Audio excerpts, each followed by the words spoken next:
जय श्री राम प्यारे भक्तों। ये हम लोगों को प्रातः साय दोनों समय नियमित रूप से अपनी अपनी सुविधा के अनुसार ईश्वर की उपासना अवश्य ही करनी चाहिए, क्योंकि प्रातः काल की उपासना करने पर परमात्मा की कृपा से दिन भर उनकी याद बनी रह सकती है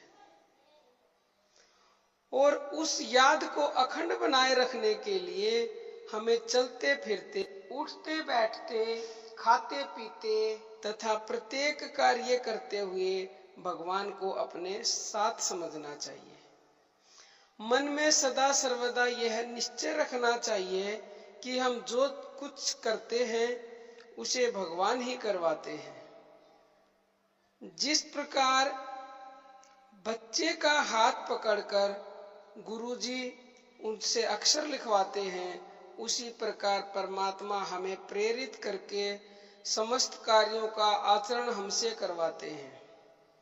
कठपुतली जिस प्रकार सूत्रधार के इशारे पर नाचती है, उसी प्रकार हमें भगवान के हाथों में अपनी बागडोर संभालकर उनके इशारे पर काम करना चाहिए। इस प्रकार के अभ्यास से हमें प्रत्यक्ष में शांति का अनुभव होने लगेगा और हमारे इस साधन से भगवान विशेष प्रसन्न होंगे।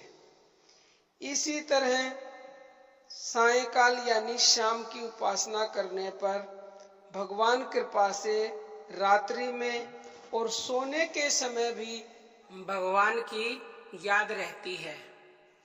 उससे बुरे सपनों का नाश होकर वृत्तियां सात्विक हो जाती हैं और निरंतर प्रसन्नता तथा शांति रहती है। इसलिए हमें अपने मस्तक पर प्रभु का हाथ समझकर सदा आनंदित रहना चाहिए और भोग, आराम, पाप, आलस्य तथा प्रमाद आदि को मृत्यु के समान समझकर अपने जीवन के क्षणों का उपयोग उत्तम से उत्तम कार्यों में ही करना चाहिए।